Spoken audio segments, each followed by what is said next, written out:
ini bukan revolusi Soekarno, tetapi revolusi daripada seluruh rakyat Indonesia, dari Sabang sampai Merauke.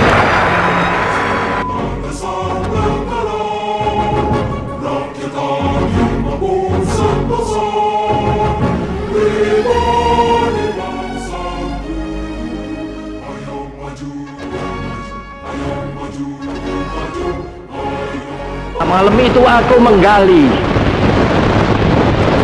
di dalam ingatanku, menggali di dalam ciptaku, menggali di dalam khayalku, apa yang terpendam di dalam bumi Indonesia ini, agar supaya sebagai hasil dari penggalian itu dapat dipakainya sebagai dasar daripada negara Indonesia merdeka yang akan datang.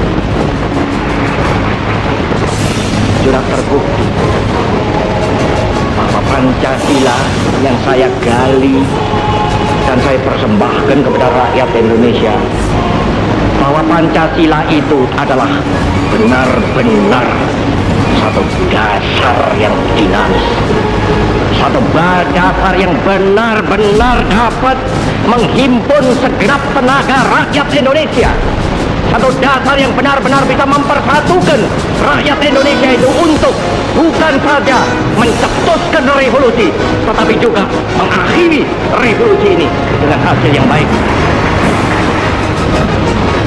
Maka aku adalah sebenarnya utusan wakil daripada revolusi Indonesia.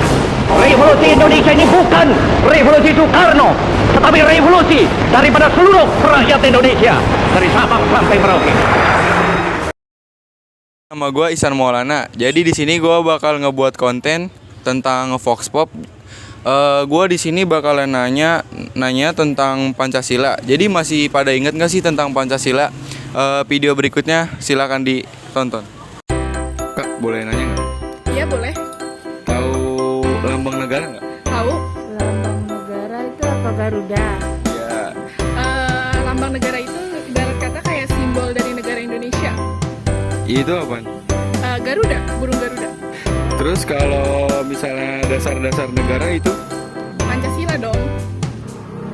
Ya itu Undang-Undang Dasar 45. Apalagi maunya? Masih ingat sama Pancasila nggak? Mudah-mudahan sih ingat. Bisa disebutin Pancasila dari 1 ke 5 nggak? Kalau bisa Bang. Ketuhanan yang Maha Esa, kemanusiaan yang adil dan beradab, kesatuan Indonesia, kerakyatan yang dipimpin oleh hikmat dan kebijaksanaan, keadilan sosial bagi seluruh rakyat bangsa Indonesia. Ketuhanan yang Maha Esa, 2. Kemanusiaan yang adil dan beradab, 3. Kesatuan Indonesia, 4. Kerakyatan yang dipimpin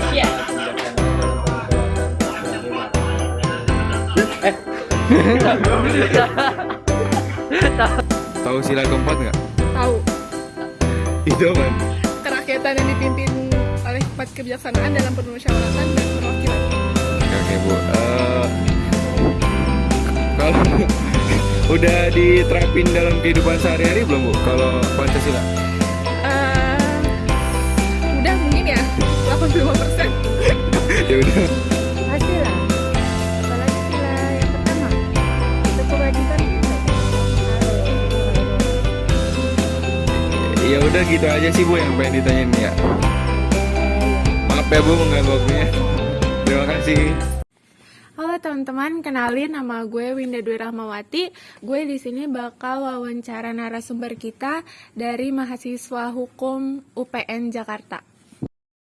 Teman-teman, di sini udah ada narasumber kita. Boleh dikenalin dulu nggak sih namanya siapa dan dari mana? Oke, halo teman-teman semua, nama gue Laude Sabat Yazid. Saat ini aktivitas sebagai mahasiswa Fakultas Hukum di UPN Veteran Jakarta. Saat ini sedang semester kedua kebetulan. Oke, kebetulan banget nih lo anak hukum kan, jadi bisa dong nanya-nanya tentang Pancasila. Boleh, boleh.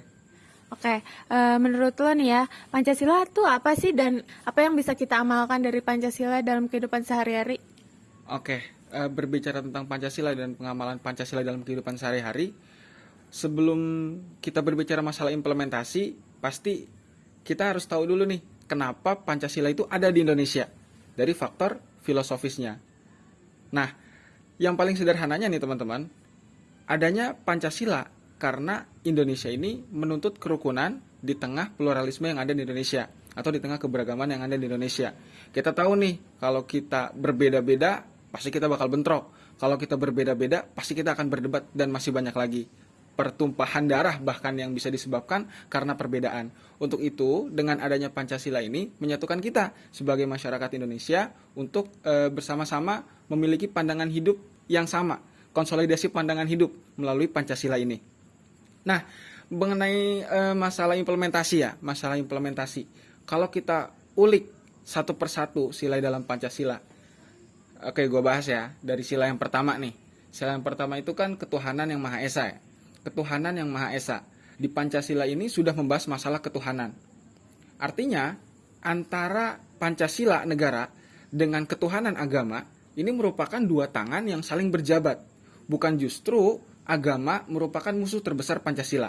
Gua notice lagi, antara Pancasila dengan agama merupakan dua tangan yang saling berjabat.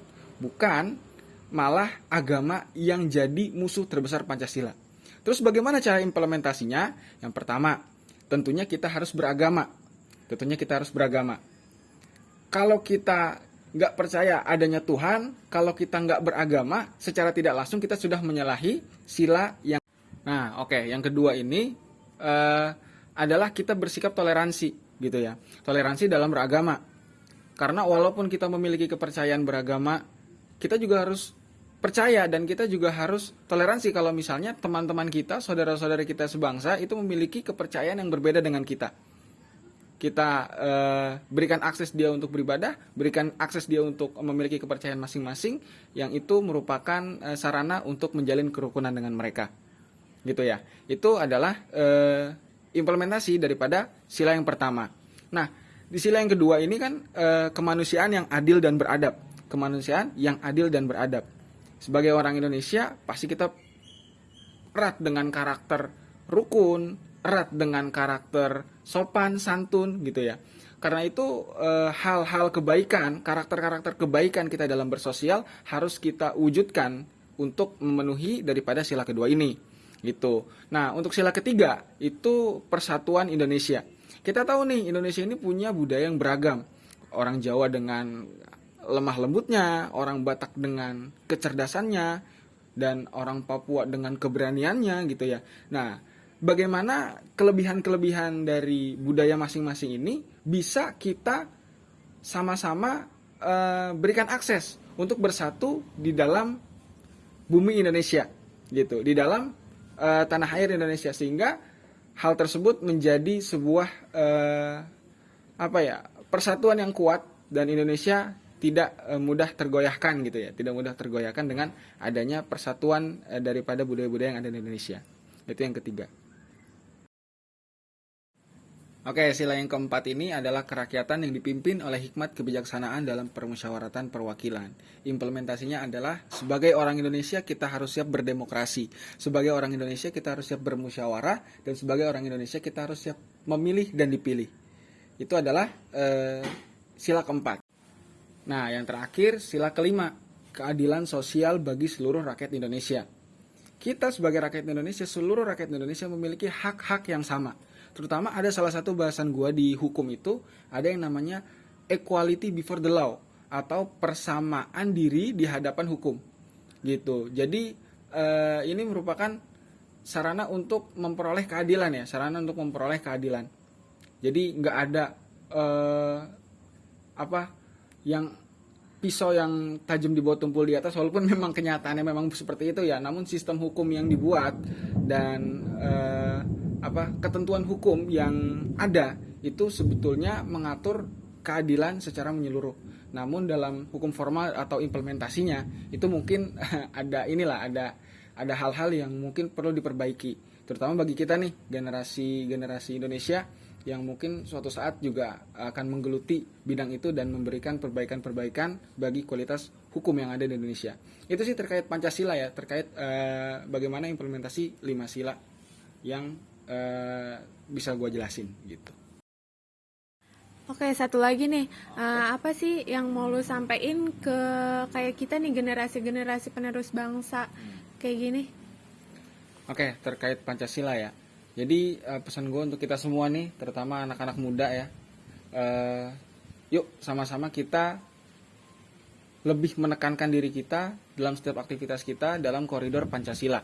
Ya, dalam koridor Pancasila, karena bagaimanapun Pancasila itu merupakan pandangan hidup bangsa, ideologi yang kita punya sebagai masyarakat Indonesia gitu. Kalau kita tidak bisa berkontribusi baik untuk orang lain, kita jangan mengganggu orang lain.